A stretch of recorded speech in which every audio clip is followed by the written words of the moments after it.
Celebración de fe, encuentro de amor, el hombre y Dios, Dios y el hombre. ¿Dónde se da este encuentro? Presentamos Misterio de Fe. Escúchanos y conoce más sobre las expresiones de nuestra fe creída y celebrada en la liturgia. Señor Jesús, mi Salvador, amor eterno, amor divino.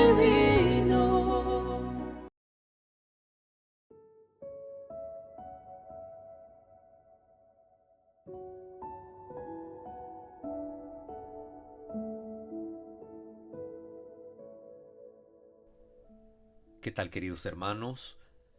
Continuamos ahora desarrollando esta segunda parte del primer tema en cuestión, en el que estamos abordando el desarrollo histórico de la oración del Santo Rosario y del instrumento que utilizamos para rezar y meditar los misterios de nuestra salvación.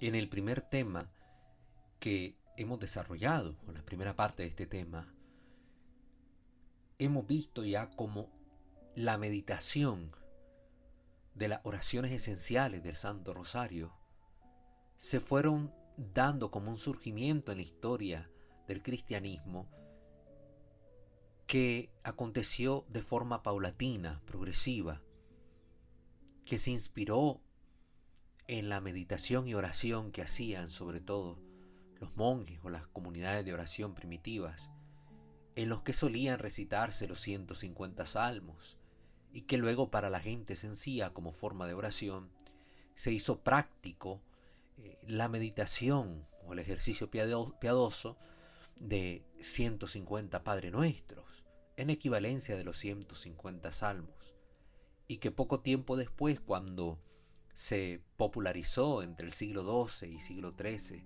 la recitación de la salutación angélica, fueron gradualmente sustituidos estos 150 Padre Nuestros por las 150 Ave Marías, y que más adelante, con el tiempo, antes incluso de la propagación que hiciera Santo Domingo del rezo del Santo Rosario, ya había nacido una estructura como tal, debida a la propuesta hecha por Domingo de Prusia o Domingo de León, este monje cartujo, donde él invitaba a meditar en los misterios de nuestra salvación.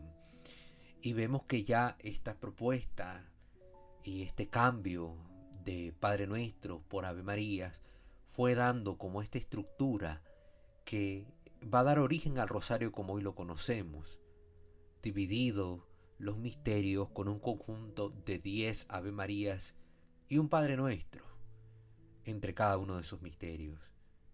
Y que el instrumento que iba acompañando esta meditación pues también tiene su surgimiento desde muy antiguo, cuando los monjes en el desierto, los anacoretas, se dedicaban a orar y repetían sus oraciones, y para llevar cuenta de esto anudaban guijarros o pequeñas rocas a cuerdas para poder llevar un conteo preciso, que a estas se les llamaron cuerdas de oración, y que después se les conoció como Padres Nuestros a estas cuerdas de oración, así como ahora se le conoce como rosario, que es el nombre de la oración que se medita con este instrumento, pero que ha sido ahora este nombre adquirido también por el instrumento con el que se hace la oración. Esto es lo que hemos visto en el primer momento o la primera parte de este primer tema. Continuemos ahora abordando la temática en cuestión, y ya que finalizamos el tema pasado hablando un poco de esta introducción que hace Domingo de Prusia o Domingo de León, este monje cartujo, sobre la meditación de ciertos misterios de la vida del Señor, y unir esta meditación a la recitación continua de las Ave María, vamos a ver ahora un poco sobre este origen de los 15 misterios del Rosario que se conocían hasta antes de la reforma hecha por su santidad el Papa Juan Pablo II, con la introducción de los misterios luminosos. Miremos un poco sobre esto para que vayamos viendo cómo surgen este conjunto de misterios que vamos a ir conociendo luego como misterios de gozo o de la infancia, misterios dolorosos o de la pasión y misterios de gloria o de la resurrección. Entonces vamos a ir viendo cómo se fueron dando estos misterios, estas meditaciones. Para ello vamos a auxiliarnos de una obra llamada Prehistoria del Santo Rosario. Es un libro, Prehistoria del Santo Rosario. Y también de la obra del padre Gabriele Amor, este famoso exorcista de Roma, llamada Mi Rosario. Vamos a hablar un poco también de lo que él habla sobre esto en un apéndice que él presenta en su obra, el segundo apéndice, Prehistoria del Rosario. También vamos a tocar un poco de esto, para que sepamos de dónde hemos extraído la información. Vamos entonces a hablar sobre la génesis del rosario. La génesis del rosario, tomando como punto de partida este libro, Prehistoria del Santo Rosario. Dentro del contexto espiritual de la Baja Edad Media, se destacan tres autores que posiblemente con sus escritos y formas de oración contribuyeron a la génesis del rosario. Tenemos entre ellos a Matilde de Aquerbon, que era una cisterciense, allá que vivió en el siglo XIII. El bienaventurado Enrique Suso, era un monje dominico, también que vivió a finales del siglo XIII y mediados del XIV. Y también Ludolfo de Sajonia, era un cartujo, ya también ubicado en la misma temporalidad que Enrique de Suso. Estos tres eran muy leídos en aquella época en la cartuja de Tréveris.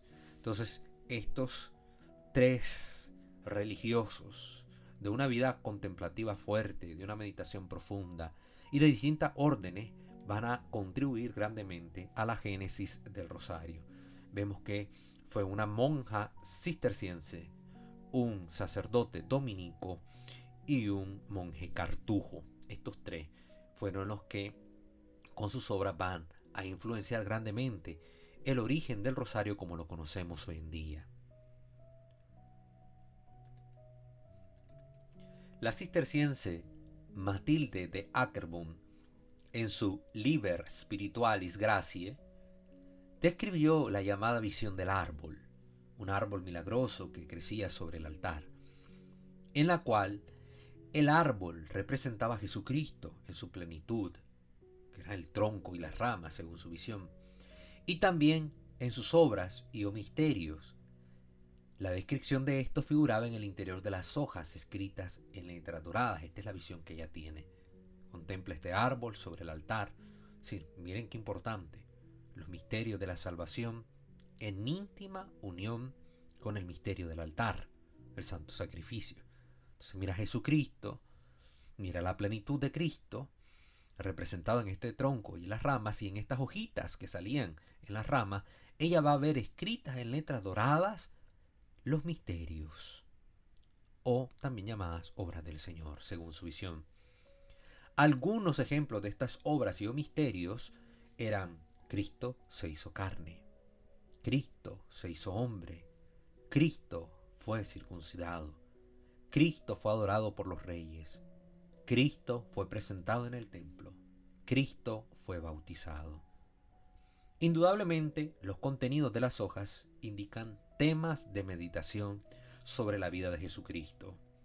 Entonces vamos viendo cómo esta religiosa, a través de este escrito, al ser ella muy leída, va propagando que se medite en la vida del Señor, que ciertamente ya estaba contenida en los evangelios, pero que se medite de forma puntual alguna obra o misterio de la vida de nuestro Señor. Van dividiendo las etapas de la vida de Cristo en estos momentos importantes que ella va enunciando de esta manera. Cristo se encarnó, Cristo fue circuncidado, fue adorado en el templo, se bautizó. etc. Y eran propuestas de meditación. Luego, el dominico bienaventurado Enrique Suso fue continuador del maestro Eckhart y Juan Tuller, pertenecientes a la célebre escuela mística de Renania, allá por el siglo XIV. Este hombre era un teólogo y también poeta. Su predicación se centraba en la unión con Dios a través de la contemplación de las perfecciones y sufrimientos de Cristo. Miren qué hermoso esto. Unión con Dios meditando las perfecciones y los sufrimientos de Cristo. Esto ya nos da luces para entender lo que hacemos con el Santo Rosario nosotros al orar, que si lo hacemos a conciencia y lo hacemos bien, esta contemplación se convierte para nosotros en un medio para unirnos más perfectamente con Dios. Al contemplar, al profundizar los misterios de nuestra salvación, al contemplar los misterios que envuelven a Cristo nuestro Señor. Qué importante, y a veces de esto no somos tan conscientes. Escribió uno de los devocionarios para meditación más populares en los siglos XIV y XV, El libro de la eterna sabiduría. Así se titula, El libro de la eterna sabiduría, el cual tiene 3 partes referidas principalmente a la meditación de la pasión de Cristo. La última de las partes comprende las llamadas 100 meditaciones y peticiones. Miren qué curioso esto. 100 meditaciones y peticiones, que son tópicos, es decir, temas de meditación que se van combinando con oraciones. Algunos ejemplos son: llevado indignamente ante Pilatos, acusado injustamente, condenado a muerte, tu bello cuerpo lacerado y desgarrado de forma tan dolorosa por las flagelaciones, entre otras. Entonces este hombre va a proponernos precisamente, Enrique Suso, otro tipo de meditaciones que se refieren sobre todo a la pasión de Cristo. Y por último, el cartujo Ludolfo de Sajonia escribió su extensísimo libro Vita Jesu Christi, vida de nuestro Señor Jesucristo, cuyo título detallado es Vita Jesu Christi ex Evangelio et approbatis Ecclesia Catholica Doctoribus Sedule Collecta. Ese era el nombre completo del libro en latín. Aun cuando el libro presenta un carácter histórico en cuanto recorre cronológicamente toda la vida de Jesucristo, es un libro de 180 meditaciones de gran profundidad de la vida del Señor, narradas según los evangelios y con la ayuda de textos de toda la Escritura y abundantes citas de los santos padres y doctores de la Iglesia, y que terminan cada una de las meditaciones con una oración. Es una obra monumental que contiene una gran enseñanza doctrinal y que se extendió muy rápidamente por todo el mundo conocido, desde sus orígenes en forma de manuscrito, y que aún hoy es considerada como uno de los mejores comentarios del Evangelio. Ludolfo de Sajonia, en su prólogo, cita más de 30 veces las palabras meditación o contemplación. Recomienda llevar siempre a mano el Evangelio y propone un método para meditar la vida de Cristo que vale la pena considerar. Y dice él en su obra: hazte presente a lo que dice o hace Jesucristo y a lo que se narra, como si lo oyeras con tus oídos y lo vieras con tus ojos. Son cosas suavísimas para quien las piensa y más para quien las gusta. Aunque muchas de estas cosas se cuentan como hechas en el pasado, medítalas como si se hiciesen en el presente. Así gustarás mayor suavidad. Lee lo que pasó, como si se hiciera ahora. Pon ante tus ojos los hechos pretéritos como presentes, y los sentirás más sabrosos. Miren qué hermoso. Miren qué hermoso. Cómo propone este hombre que hagamos la meditación o contemplación de los misterios de la vida del Señor, haciéndolo no como una mera información mental que llega precisamente a nuestro conocimiento por medio de la lectura de los textos sagrados, sino como una vivificación de los acontecimientos de Cristo, pero en nuestro interior, en los sentidos interiores, de forma tal que aquello que nosotros leemos fuera como algo que escucháramos con nuestros oídos o como algo que estuviésemos contemplando al momento con nuestros propios ojos. Es decir, contemplar de manera tal que nos insertáramos en el momento histórico en el que acontecía todo aquello que decimos meditar respecto de la vida de Cristo. Cristo adorado por los reyes, y sentirme yo que estoy allá en aquel momento en el pesebre, junto con aquellos reyes venidos de Oriente, adorando al Mesías nacido en Belén. Cristo crucificado y muerto en el Gólgota. Y sentirme yo al lado de la Santísima Virgen María y viéndome, contemplando aquel madero como nuestra Madre Santísima lo hizo, y sintiendo la sangre de Cristo derramándose por aquel madero santo y llegando también hasta mí, como si yo mismo estuviese en ese momento contemplándolo en el Calvario con mis propios ojos. Que la meditación de estos misterios sea, según la propuesta de estos personajes ilustres, no simple y sencillamente como un mero informar a nuestra mente, a nuestra conciencia sobre lo que Cristo vivió, sino como un compartir los misterios de Cristo, viviéndolos junto a Él, con Él y para Él, de una manera más profunda e intensa. Estos tres personajes nos van a aportar entonces a nosotros, en cuanto al tema que nos compete, en el Génesis del Santo Rosario, pues un modo en que estos misterios, que ya vemos que son propuestos precisamente por Domingo de Elión, estos temas sean meditados de una manera particular, profunda y contemplativa.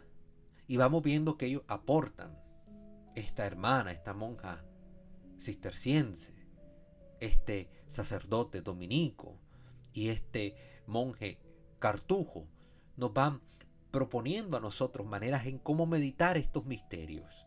Vamos a ir viendo que ellos hacen esta propuesta de forma variada, distintos momentos en la infancia, en la adultez, en la pasión, en la gloria de nuestro Señor, pero que poco a poco van a ir dando pie a que dentro de la iglesia vayan cuajando y se vayan presentando como estos misterios cada vez más reducidos en su número, pero más profundos en cuanto a la intensidad de lo que proponen meditar.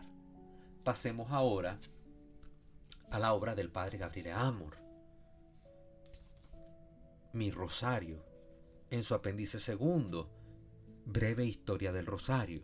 Vamos a ver qué nos comenta el padre Gabriele Amor sobre esto. Él también proporciona información que me parece valiosa y por eso he querido traerla a colación. Dice él: todo comenzó en los monasterios. Ahí desde tiempos inmemorables se recitaban los 150 salmos.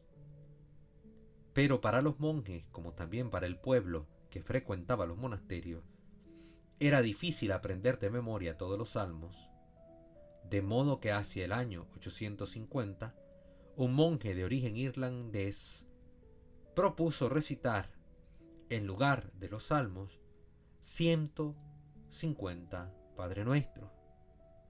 Y así se hizo. Vamos viendo cómo todo esto va cuajando con la información que hemos dado. Vimos que en un momento histórico se pasó de solo recitar los 150 salmos a recitar 150 Padre Nuestros. Y la costumbre aquí nos va diciendo con mayor detalle el padre Gabriele Amor que se debe este cambio, esta recitación análoga de los Padre Nuestros, a la propuesta que hizo precisamente un monje irlandés allá por el año 1850. Estamos hablando del siglo IX de la era cristiana. Los fieles y los monjes siguieron el consejo del religioso irlandés y comenzaron a contar los Padres Nuestros de diversas maneras. Hubo quien comenzara a usar 150 piedritas. Otros usaban cordoncitos y otros empleaban nudos.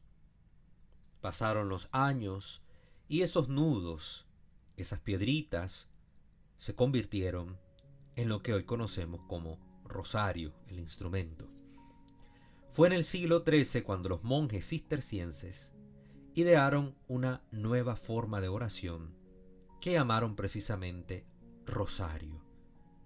Ubicándonos en el tiempo, siglo XIII, ubicándonos en el sitio, estamos hablando del cister, los monjes cistercienses. Idean ya ellos la oración llamada rosario. ¿Por qué? Simplemente porque la comparaban con una corona de rosas místicas ofrecidas a la Virgen. Y es lo que significa precisamente la palabra rosario, conjunto o corona de rosas. Después fue Santo Domingo quien dio a conocer a todos el rosario, tanto que en 1214 ideó el primer rosario de la Virgen María como instrumento de ayuda para los cristianos contra las herejías. Repetimos la idea que hemos dicho ya en la sesión, en el audio pasado. No es originalmente suya de Santo Domingo de Guzmán la oración del rosario como la conocemos, pero sí es el gran propagador de la oración del Santo Rosario, especialmente utilizado por medio de esta visión que tuvo, donde la Virgen María le entregaba este instrumento como arma de oración y de fe, utilizado como un medio para combatir la herejía, principalmente la herejía albigense, a la que él tuvo que enfrentarse en Francia. Para que vayamos entendiendo esto, y como católicos sepamos hablar con propiedad sobre el tema, y no repitamos cosas solo por repetir, porque así nos las han dicho, pero sin ningún fundamento. Muchos dicen es que el rosario se lo debemos a Santo Domingo, como que él fuera el que lo ideó. No, vemos que esto es algo que ha surgido en toda la iglesia, que ha sido un don de Dios a la iglesia y por medio de la iglesia, y así ha llegado hasta nosotros. Pero sí es cierto que debemos la gran difusión del instrumento de oración conocido como Santo Rosario a Santo Domingo de Guzmán. Esto no lo negamos. Pero los misterios que hoy conocemos todavía no se habían desarrollado para la fecha que estamos mencionando, para cuando difundió el Rosario Santo Domingo. Se debió llegar al siglo XIII para poder tener este desarrollo. Desde tiempo atrás, diversos teólogos habían considerado que los 150 salmos eran como profecías sobre la vida de Jesús. Del estudio de estos salmos se llegó a la elaboración de los salterios de nuestro Señor Jesucristo y a las alabanzas dedicadas a María Santísima. Y así durante el siglo XIII se desarrollaron 4 diversos salterios. Salterios se le llamaba a estos libros porque contenían los salmos. Era el conjunto de los salmos distribuido de alguna manera particular que permitía su recitación litúrgica. Entonces, nos está diciendo aquí el Padre Gabriel que en el siglo XIII se desarrollaron 4 diversos salterios. Los 150 Padre Nuestros, los 150 alabanzas a Jesús, las 150 alabanzas a María y las 150 salutaciones angélicas. Eran los salterios populares para ese entonces. Ya vemos que se tienen pues distribuidas estas recitaciones en el número 150 en equivalencia a los salmos. Por eso a estos 4 salterios, que no eran propiamente la recitación de los salmos, se les denominó con este nombre de salterios, porque era una repetición equivalente en número a los 150 salmos. Entonces dijimos que eran 4. Uno que consistía en repetir 150 veces el Padre Nuestro o la oración del Señor, 150 veces la salutación angélica o las Ave María o Dios te salve María. Otro que era la repetición de 150 alabanzas a Jesús, como lo hacemos hoy en día en las jaculatorias que hay a nuestro Señor. Y otro conteniendo 150 alabanzas a la Santísima Virgen María. Fue hacia el año 1350, siglo XIV, cuando se llegó a contemplar el Ave María como la conocemos hoy, ya de una versión completa. Esto se dio gracias a la orden de los cartujos. Vamos viendo aquí la importancia de las órdenes religiosas en el desarrollo de la vida orante y contemplativa de toda la Iglesia. La orden de los cartujos unieron el saludo del ángel con el de Isabel, hasta añadir el ahora y en la hora de nuestra muerte. Amén. Fíjense bien, son los cartujos los que van a tener esta iniciativa de poder unir ambas partes, la de las palabras del arcángel Gabriel con las palabras de Santa Isabel. ¿Por qué razón? Porque las palabras del ángel Gabriel son palabras que vienen de Dios. Es Dios quien las dice por boca de su ángel.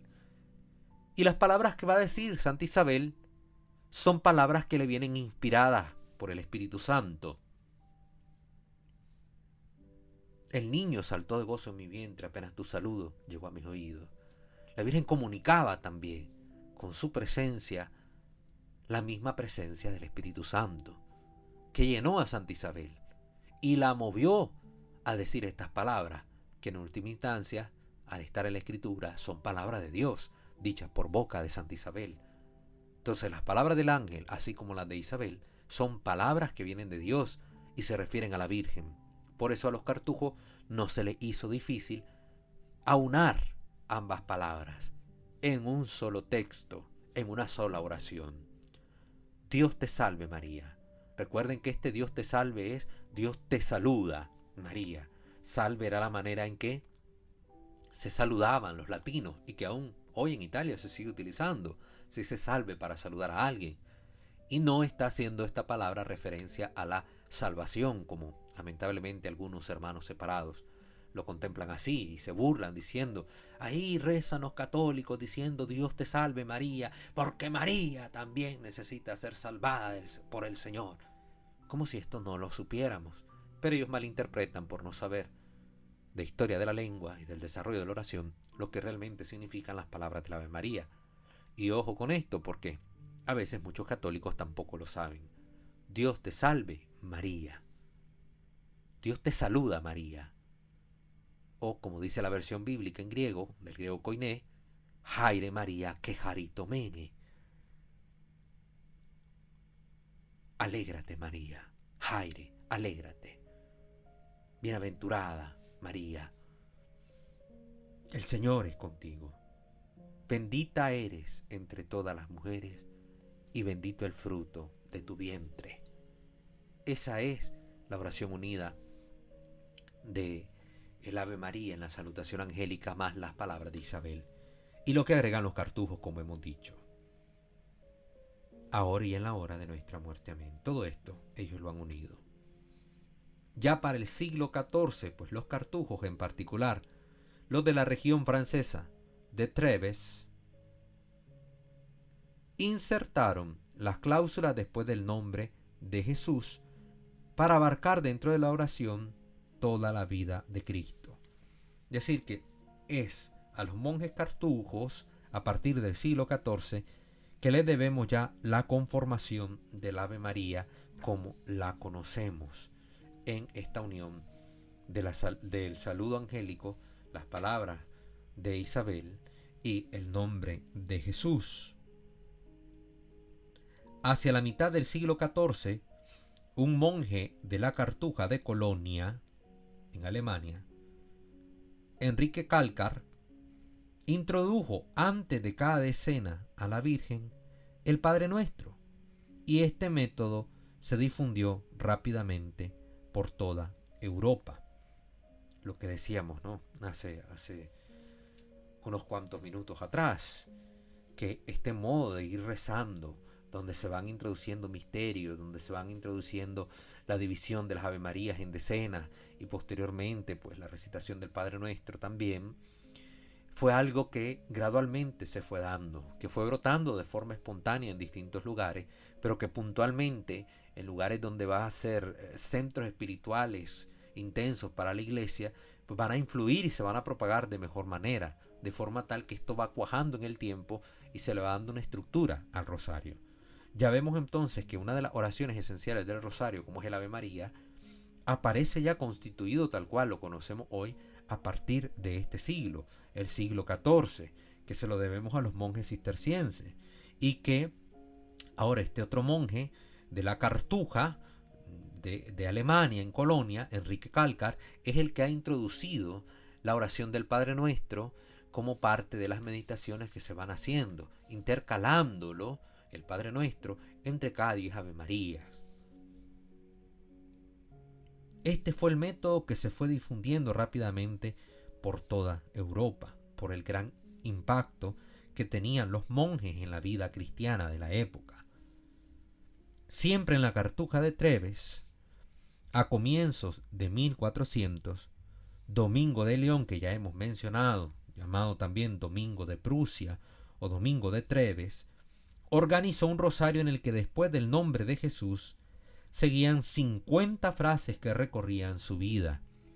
Y como había hecho Enrique Calcar, los pensamientos de Domingo el Prusiano estaban divididos en grupos de 10 con un Padre Nuestro al comienzo de cada grupo. Aquí el Padre Gabriel nos da todavía más información en detalle sobre lo que hizo Domingo de Prusia. Hemos dicho que él introdujo meditación contemplativa de los misterios del Señor al rosario, pero aquí se nos está diciendo en detalle cómo fue que lo hizo.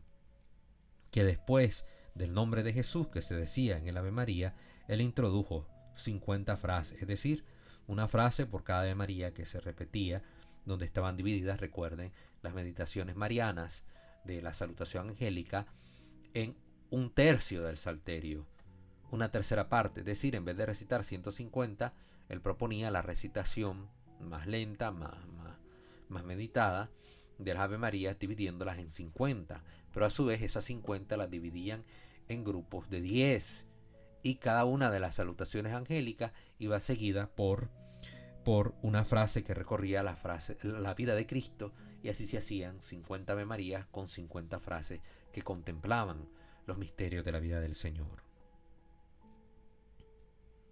injertando siempre un Padre Nuestro al comienzo de cada grupo. Entre los años 1435 y 1445, Domingo compuso para los frailes cartujos flamencos que rezaban el Salterio de María 150 frases divididas en 3 secciones, correspondiente a los evangelios de la infancia de Cristo, de su vida pública y de la pasión y resurrección. Ya estamos viendo. Aquí ya surge una primera propuesta de división en temática de los misterios de la vida del Señor. Temas grandes, generales, que abarcaban la vida del Señor. Un tema que recorre la infancia de Cristo, un segundo tema que recorre la vida pública y un tercer tema que conjunta la pasión y la resurrección de nuestro Señor. Y cada conjunto de temas con la meditación de 50 Ave María, un tercio del salterio por cada uno, sumando los 150 salmos, las 150 Ave Marías. Repetimos, esto se lo debemos ya a Domingo de Prusia o Domingo de León. En 1470, ya llegamos hasta el siglo XV, imagínense, el dominico Alain de la Roche, en contacto con los cartujos de quienes aprendió la recitación del rosario, creó la primera cofradía del rosario, haciendo difundir rápidamente esa forma de oración.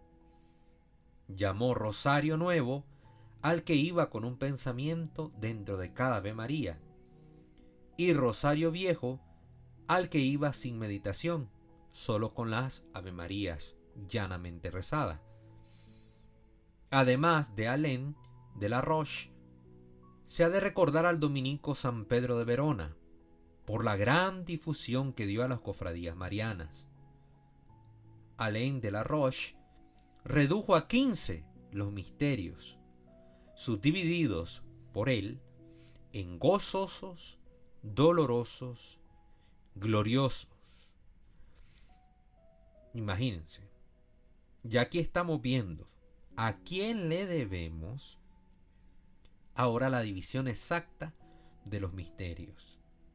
Ya vimos que este primer intento de dividir en grandes temáticas el rosario para su meditación más apropiada lo hizo Domingo de Prusia.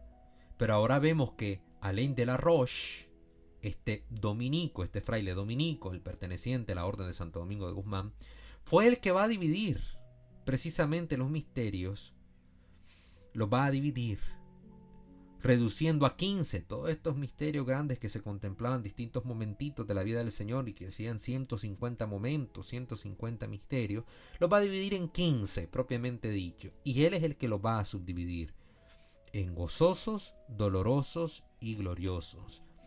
Alain de la Roche, para que vayamos aprendiendo esos nombres. Y ya va a ser más adelante Juan Pablo II, gran apóstol del Rosario, como se le ha conocido al Papa, con su carta apostólica Rosarium Virginis Mariae del 2002, el que va a introducir los misterios luminosos sobre la vida pública de Jesús. Sobre la vida pública de Jesús. Qué hermoso todo esto que se nos está diciendo. Cuánto vamos aprendiendo.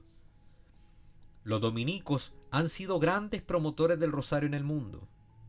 Han creado diversas asociaciones rosarianas, entre ellas la Cofradía del Rosario, fundada en el 1470, la Cofradía del Rosario Perpetuo, llamada también Hora de Guardia, fundada en 1630 por el padre Timoteo de Ricci, que se comprometía a ocupar todas las horas del día y de la noche, de todos los días del año, con la recitación del Rosario. Imagínense ustedes, esto se ha dejado de hacer. La Cofradía del Rosario Viviente, fundada en 1826 por la terciaria dominica Pauline Marie Jaricot. Estamos viendo la importancia de los dominicos en todo esto y por qué se le ha atribuido en el tiempo a Santo Domingo, patriarca de la Orden Dominica, pues la difusión y propagación del Santo Rosario. La estructura medieval del Rosario fue abandonada gradualmente con el Renacimiento, pero la forma definitiva del Rosario se tuvo en el 1521 por la obra del dominico Alberto di Castello. En el 1521 ya vamos a tener el rosario con toda su estructura, con toda su forma, dado a la iglesia gracias a la acción y la obra de este dominico, Alberto di Castello, en el año 1521.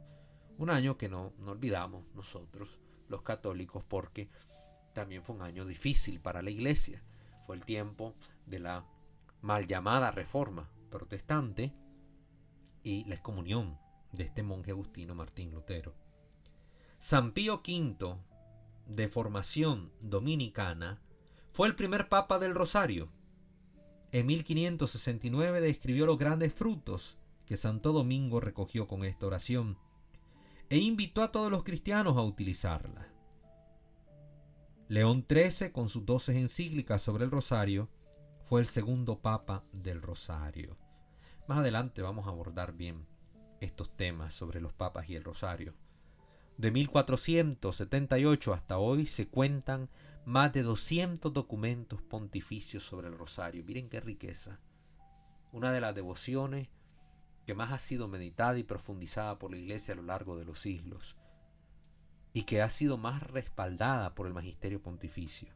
El Santo Rosario, más de 200 documentos que hablan sobre él, de parte de los papas. En varias apariciones o visiones, la Virgen misma ha señalado el rezo del Rosario como la oración más necesaria para el bien de la humanidad. En la aparición de Lourdes en 1858, la Virgen tenía una larga corona del Rosario en el brazo. En 1917, en Fátima, la Virgen ha invitado y exhortado a rezar el rosario todos los días. La importancia de esta oración, Qué hermoso. ¿Por qué? A como se le ha llamado al rosario lo podemos comprender. Compendio del Santo Evangelio. Porque el rosario es para los sencillos lo que el estudio y lectura de las Sagradas Escrituras es para los más letrados. Es decir, para nosotros se nos convierte en la enseñanza, en la manera pedagógica en cómo la Iglesia nos ha enseñado a meditar en los misterios de nuestra salvación, en el Evangelio. El Evangelio proclamado como texto en Eucaristía es meditado como oración contemplativa por los cristianos a través del rezo del Santo Rosario. Así de sencillo. En resumen, continuamos con lo que nos dice la Biblioteca Católica. Tenemos evidencia positiva de que tanto la invención de las cuentas como un artículo de conteo, como también la práctica de repetir 150 Ave Marías, no pueden deberse a Santo Domingo de Guzmán, porque ambos son notablemente anteriores a su época. Además, estamos seguros de que la meditación de los misterios no se introdujo hasta 200 años después de su muerte. Entonces nos vemos obligados a preguntar, ¿qué queda para poder llamar a Santo Domingo el autor del rosario? Estas razones positivas para desconfiar de la tradición actual podrían ignorarse en cierta medida como refinamientos arqueológicos, si hubiese alguna evidencia satisfactoria que demostrase que Santo Domingo de Guzmán se había identificado con el rosario preexistente y se había convertido en su apóstol. Pero aquí nos encontramos con un silencio absoluto. De las 8 o 9 primeras vidas del santo, de estos relatos sobre la biografía de Santo Domingo, ninguna de ellas, ninguna de estas 8, hace la más leve alusión al rosario. Los testigos que dieron evidencia en la causa de su canonización son igualmente reticentes. En la gran colección de documentos acumulados por los padres Balme y Leladier, que son frailes dominicos, en su cartulario de Santo Domingo, la cuestión es asiduamente ignorada también. Se han examinado las primeras constituciones de las diferentes provincias de la orden dominica, la orden de los padres predicadores, y muchas de ellas impresas, pero nadie ha encontrado ninguna referencia a esta devoción. Existen cientos, incluso miles de manuscritos que contienen tratados devocionales, sermones, crónicas, vidas de santos, etc., escritas por los frailes predicadores entre 1220 y 1450, pero todavía no se ha encontrado un solo pasaje verificable que diga que Santo Domingo instituyó el rosario o que incluso haga de la devoción una especialmente amada por sus hijos. Son igualmente silenciosos los estatutos y otras actas de los conventos dominicos para hombres y mujeres, como señala enfáticamente Jean Guiraud, que fue un historiador y periodista francés, por muchos años coeditor del periódico católico La Cruz, quien en su edición de la Cartularie de la Bruyère tampoco encontramos ninguna sugerencia de una conexión entre Santo Domingo y el rosario en las pinturas y esculturas de estos 2,5 siglos. No se encuentra ninguna información al respecto. Incluso la tumba de Santo Domingo en Bolonia y los innumerables frescos de Fra Angelico que representan a los hermanos de su orden ignoran por completo al rosario. Impresionados todos nosotros por esta, entre comillas, conspiración de silencio, los volandistas, nombre con que se designa a los colaboradores y continuadores, jesuitas belgas en su mayoría, de la labor hagiográfica que constituye el Acta Sanctorum, y que deben su nombre a John Bolland, un jesuita belga que editó los 5 primeros volúmenes de la colección de Anvers en colaboración con otros jesuitas. Estos hombres, los bolandistas, al tratar de rastrear hasta su origen, el origen más remoto de la tradición actual, descubrieron que todas las pistas convergían en un punto: la predicación del dominico Alano de Rupe, alrededor de los años 1470 al 75. Estamos hablando ya del siglo XV. Santo Domingo del siglo XIII. Es decir, prácticamente 2 siglos o siglo y medio después de Santo Domingo, aquí encontramos a este hombre dominico, a este fraile, Alano de Rupe, predicando sobre el rosario. E indudablemente fue él quien sugirió por primera vez la idea de que Santo Domingo instituyó o revivió la devoción del Salterio de Nuestra Señora, las 150 Ave Marías. Óigase bien. El rezo del Salterio de Santa María Virgen se introdujo en las órdenes monásticas, como ya hemos dicho. Es un hito a destacar, vinculado con la génesis del rosario, una novedad registrada en la Cartuja de Colonia. En el archivo de las Cartujas de la provincia del Rin se registra el Salterio de la Bienaventurada Virgen María, de don Enrique Eguer de Calcar, que ya hemos mencionado, sugerido por la propia Virgen María, que se le había aparecido al monje en pleno día. Ahora aquí vamos viendo el origen de esto que ya dijimos. ¿Por qué él estableció este salterio? Por una visión que tuvo de la Virgen. Acompañando en esta visión a la Virgen, aparecían 2 vírgenes más, y le dijo, entre otras cosas, cómo componerle a ella un salterio más perfecto. Él debía decir primero un Padre Nuestro y a continuación 10 Ave Marías, la versión más primigenia, y así sucesivamente hasta un total de 15 Padre Nuestros y 150 Ave Marías. La Crónica de Colonia llamaba a esta devoción Salterio de la Bienaventurada Virgen María, pues contenía tantas Ave Marías como el número de los salmos del Salterio de David. En las Cartujas del Rin de aquella época también se rezaba el rosario, que constaba de 50 Ave Marías en su versión primigenia, recitando a continuación una después de la otra, y cuyo origen se le atribuye a la leyenda del caballero, también llamada Historia de un monje y la corona de las rosas, narración que data probablemente del siglo XIII. Esto aparece en el libro Prehistoria del Rosario, del Santo Rosario. Vemos pues con esto que antes de Santo Domingo ya habían grandes hombres, autores, promotores de esta gran devoción del Santo Rosario, y que fue apenas con el fraile dominico Alano de Rupe, con su predicación, que se fue relacionando la devoción del Santo Rosario con Santo Domingo de Guzmán. Este hombre, Alano, era un hombre muy serio y devoto, pero, como admiten las más altas autoridades, estaba lleno de ilusiones y basó sus revelaciones en el testimonio imaginario de escritos que nunca existieron.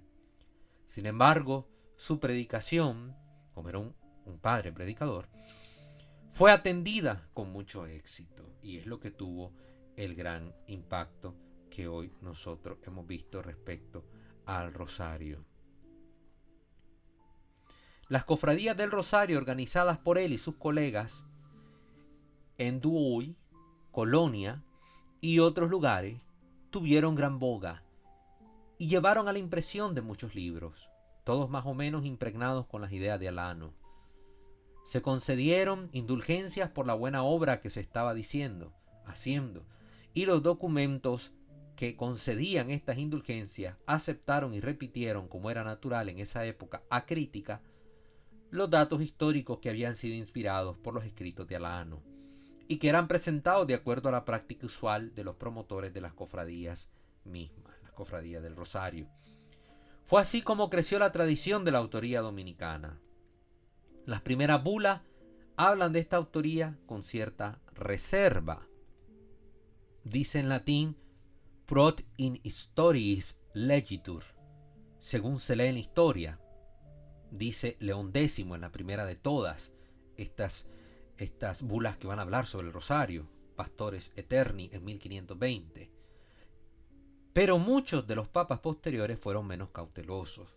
Es decir, que al inicio incluso los papas en sus documentos, al hablar de la relación entre Santo Domingo y el rosario, empezaron a decir, según se lee en la historia, o a decir las cosas no con tanta firmeza como posteriormente fue ocurriendo, que sí se afirmó que la autoría del rosario se debía a Santo Domingo. Dos consideraciones apoyan firmemente la visión de la tradición o de la tradición del rosario recién expuesta.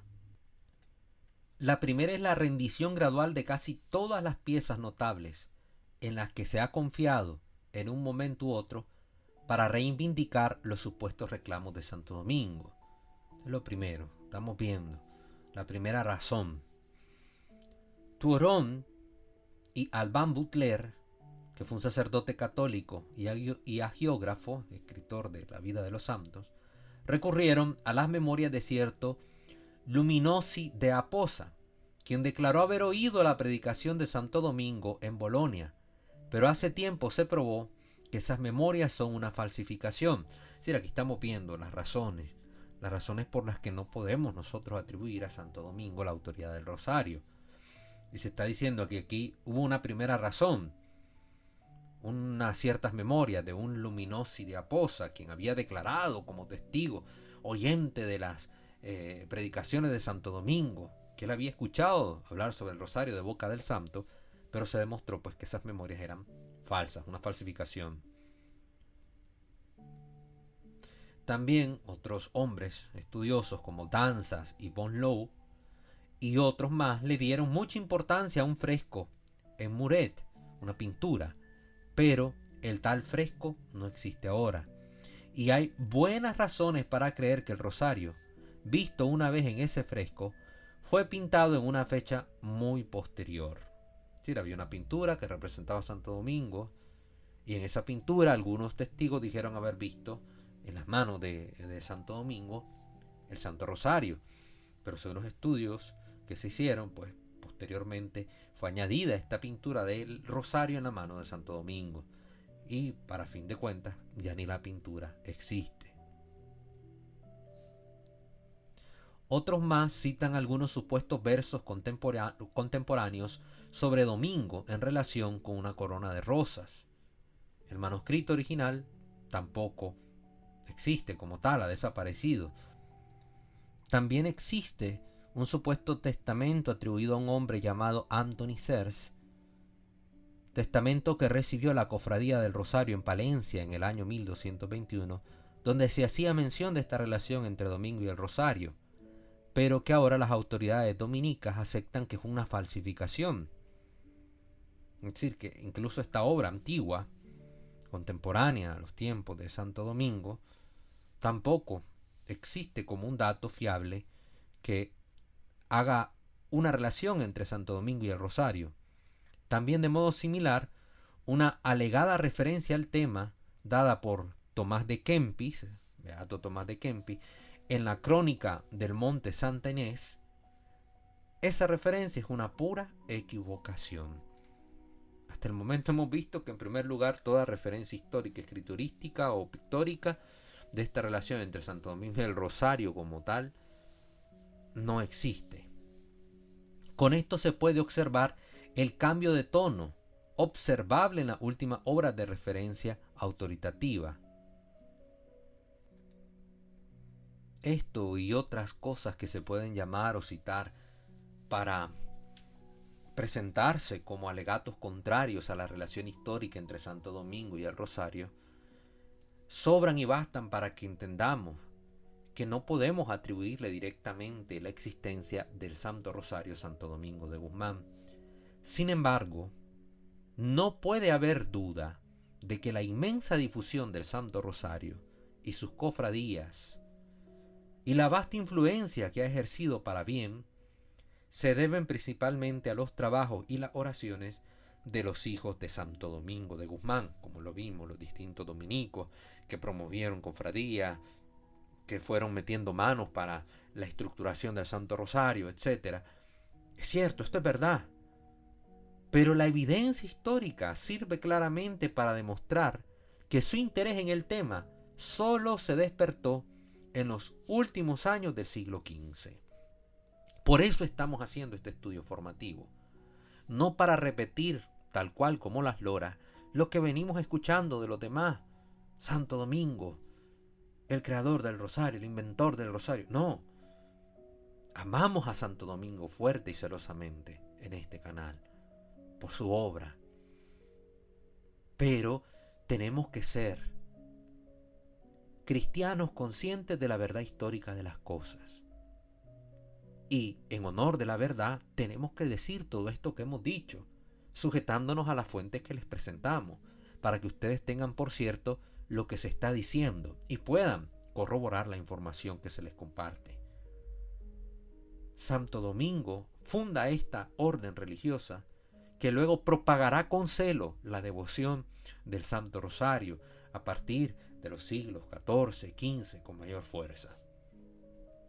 No solo la larga serie de pronunciamientos papales con los cuales ha sido recomendada a los fieles, sino también la experiencia diaria de los que están familiarizados con el rosario, prueban que esta oración es preeminentemente la oración del pueblo, adaptada por igual para el uso de los simples y de los eruditos. La objeción frecuente hecha contra sus vanas repeticiones solo la sienten aquellos que no se han percatado de cuán completamente el espíritu del ejercicio descansa en la meditación sobre los misterios fundamentales de nuestra fe. Para los iniciados, las palabras del saludo angelical forman solo una especie de acompañamiento semiconsciente, un bordón que podemos comparar con el Santo, Santo, Santo de los coros celestiales. Es decir, que la recitación de las Ave María es una ayuda que tenemos ahí para ir dándonos cuenta de qué es lo que vamos a contemplar, el misterio de aquel que se ha encarnado. Y seguramente no significante en sí mismo, no es el Ave María en sí mismo como tal el que le da su relevancia e importancia al rezo del Santo Rosario, sino la meditación de los misterios. Óigase bien, porque la gente cree que cumple con rezar el rosario el que repite el Ave María como loco, como carreta en bajada. No, sino aquel que contempla los misterios del rosario, acompañando esa contemplación con la oración de la salutación angélica y sobre todo la oración del Señor, que nos enseñó Él a rezar, como que contemplamos y conocemos como la oración dominical o Padre Nuestro. Tampoco puede ser necesario insistir en que la crítica más libre del origen histórico de la devoción, que no implica ningún punto de doctrina, es compatible con una apreciación completa de los tesoros devocionales que este ejercicio piadoso pone al alcance de todos. Se hace aquí esta aclaración. Es decir, que nosotros tengamos esta visión del origen histórico de la devoción del rosario, donde vamos desmantelando estas mentiras o estas falsas creencias, donde pensamos que todo se le atribuye a Santo Domingo, no está atacando ningún punto de doctrina. No estamos diciendo una herejía, no estamos diciendo algo por lo que haya que rasgarse la vestidura. No fue Santo Domingo, están mintiendo, no nos están engañando. No, simple y sencillamente este estudio nos está ayudando a reconocer cuál es el verdadero génesis del rosario, cómo se ha ido desarrollando y cuál ha sido el papel de los hijos de Santo Domingo en la difusión y expansión de esta gran devoción mariana. Eso es lo que estamos haciendo aquí, en aras, en honor de la verdad, que como católicos debemos profesar, creer y difundir. En cuanto al origen del nombre, la palabra rosarius significa una guirnalda o ramo de rosas y a menudo se usaba en sentido figurado, por ejemplo, como el título de un libro, para denotar una antología o una colección de extractos.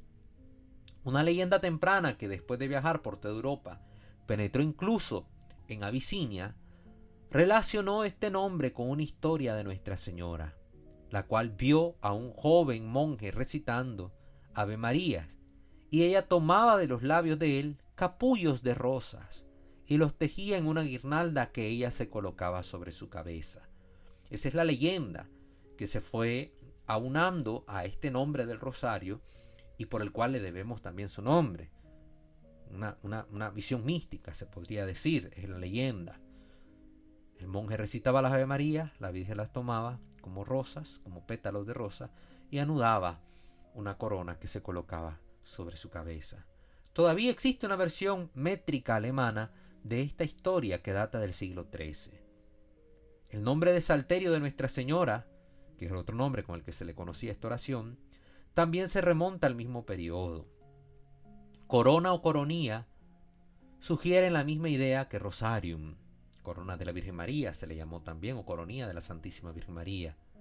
El antiguo nombre inglés encontrado en Chaucer y en otros lugares era un par de cuentas, en el que la palabra cuenta significa originalmente oraciones.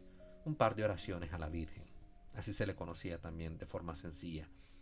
Fue en el año 1883, a comienzos de septiembre, cuando a través de la encíclica Supremis Apostolatus del Pontífice León XIII se extendió la devoción de esta oración mariana tan querida por la Virgen. A partir del siglo XIX, imagínense, año 1883, con el Papa León XIII, es que adquiere total y plena difusión en la Iglesia Universal el Santo Rosario, esta oración mariana. León XIII decretó que, oigan bien, con esto cerramos, en todo el orbe católico se celebre solamente en el año corriente, con esplendor y con pompa, la festividad del Rosario, y que desde el primer día del mes de octubre próximo hasta el segundo día del mes de noviembre siguiente se recen en todas las iglesias curiales, y si los ordinarios los juzgan oportunos, en todas las iglesias y capillas dedicadas a la Santísima Virgen, al menos 5 decenas del Rosario, añadiendo las letanías lauretanas. Deseamos asimismo que el pueblo concurra a estos ejercicios piadosos y que se celebren en ellos el santo sacrificio de la misa, o se exponga el Santísimo Sacramento a la adoración de los fieles y se dé luego la bendición con el mismo.